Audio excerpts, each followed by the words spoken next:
پہلی جنگ عظیم جاری تھی کہ سلطنت عثمانیہ نے روس پر حملہ کر دیا۔ اس حملے کے جواب میں روس نے 2 نومبر 1914 کو سلطنت عثمانیہ کے خلاف باقاعدہ جنگ کا اعلان کیا۔ پہلی جنگ عظیم میں سلطنت عثمانیہ کی شمولیت کا آغاز اس وقت ہوا جب حال ہی میں خریدے گئے اس کے 2 بحری جہاز اپنے جرمن عملے کے ساتھ اور ان کے جرمن ایڈمرل کے زیر انتظام بحری جہاز پر روسی بندرگاہوں کے خلاف 19 اکتوبر 1914 کو حملہ کر دیا۔ روس نے 2 نومبر 1914 کو جنگ کا اعلان کرتے ہوئے سلطنت عثمانیہ کو جواب دیا اور روس کے اتحادیوں برطانیہ اور فرانس نے اس کے بعد 5 نومبر 1914 کو سلطنت عثمانیہ کے خلاف جنگ کا اعلان کیا۔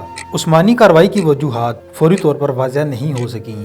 یہ فیصلہ بالآخر سینکڑوں ہزار عثمانیوں کی ہلاکت، آرمینی نسل کشی، سلطنت کے تحلیل اور خلافت اسلامیہ کے خاتمے کا باعث بنا۔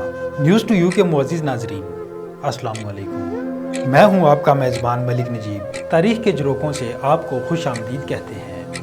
آج 2 نومبر ہے اور 2 نومبر کے حوالے سے دنیا بھر میں ہونے والے اہم واقعات، اہم شخصیات کی ولادت اور وفات کے متعلق آپ کو آگاہ کریں گے۔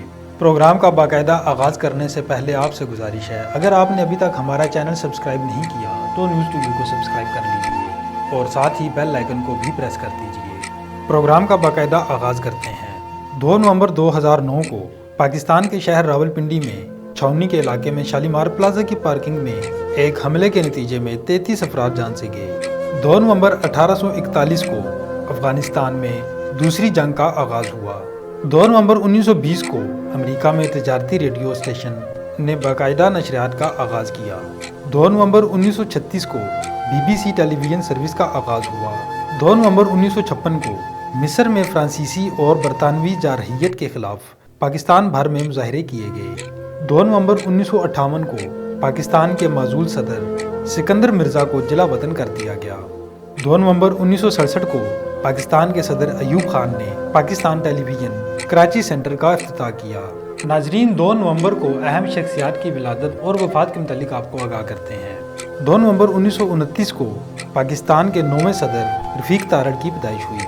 2 نومبر 1965 کو بھارتی اداکار و ہدایت کار شاہ رخ خان کی پیدائش ہوئی۔ 2 نومبر 2018 کو پاکستانی مذہبی اسکالر، عالم اور سیاستدان مولانا سمیع الحق کی وفات ہوئی۔ 2 نومبر 1982 کو اردو کے افسانہ نگار غلام عباس کی وفات ہوئی۔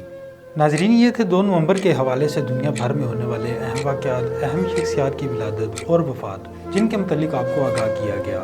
مزید اس طرح کی ویڈیوز کے لیے دیکھتے رہیے نیوز ٹو یو اور وزٹ کیجیے ہماری ویب سائٹ news2u.com.pk۔ اجازت دیجیے، اللہ حافظ۔